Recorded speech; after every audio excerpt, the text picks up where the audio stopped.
Welcome to your daily gaming update for Thursday, May 25th, 2023. I am your host, Joe. Sources for these updates are in the description. For our first update, the channel reviewed Bungie's latest This Week at Bungie for May 25th and has these highlights to provide from it. First, the May PlayStation Showcase event, May 24th, served as an avenue for Bungie to announce the final shape, which involves the return of Cade 6 and, significantly, Nathan Fillion's return to reprise the role. Guardians can learn more about the final shape August 22nd this year, 2023, at the Destiny 2 Showcase. Second, the announcement of Marathon at the PlayStation Showcase occurred as well. The game is a sci-fi PvP extraction shooter and involves players embodying cybernetic mercenaries known as runners.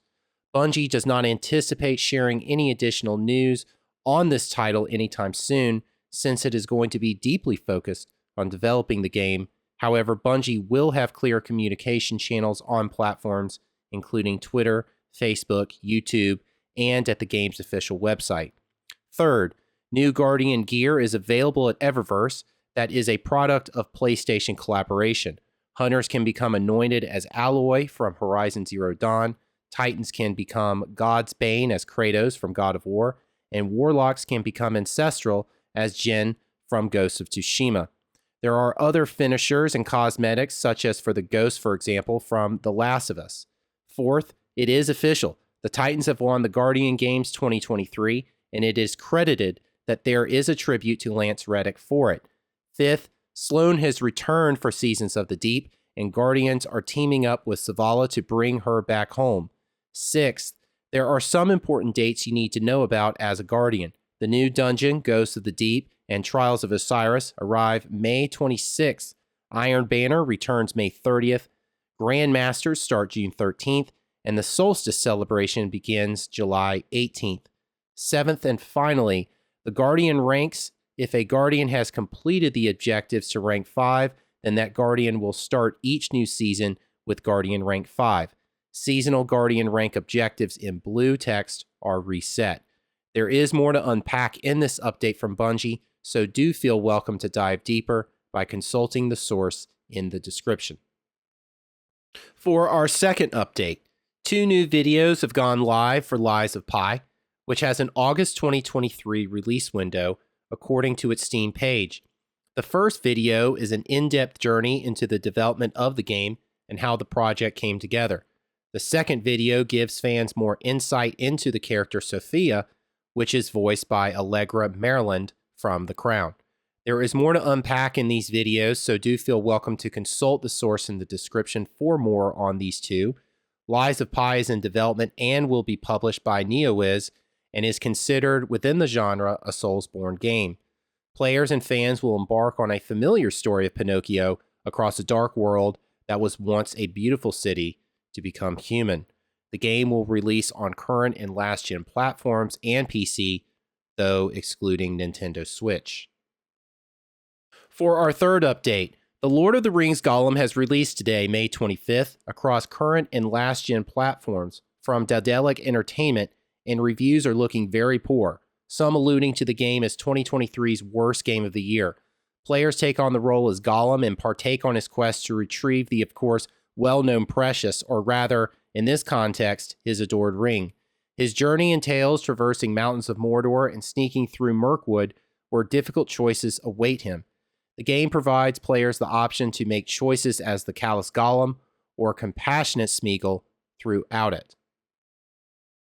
For our fourth update, GFN Thursday is here, and the following games you can now play in the NVIDIA Cloud: Blooming Business Casino, Planet of Lana, Warhammer 40,000 Bolt Gun, Above Snakes, Railway Empire 2, The Lord of the Rings Gollum, Deathloop, Grounded, Lawn Mowing Simulator, Pentiment, The Ascent, and Patch Quest.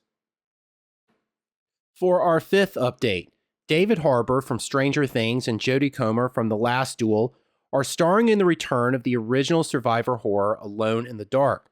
PlayStation Blog released content on the rebooted game that will release on PC, Xbox Series X and S, and PlayStation 5 October 25th. The game is designed to invite new fans as well. No prior knowledge is required by players to enjoy the game. Harbor plays Detective Edward Carnby, and Comer plays Emily Hartwood. Modern hardware has unlocked new possibilities for a rebooted game. The game is original to the 90s trilogy and provides players a nostalgic feeling by inviting characters, places, and themes from the original.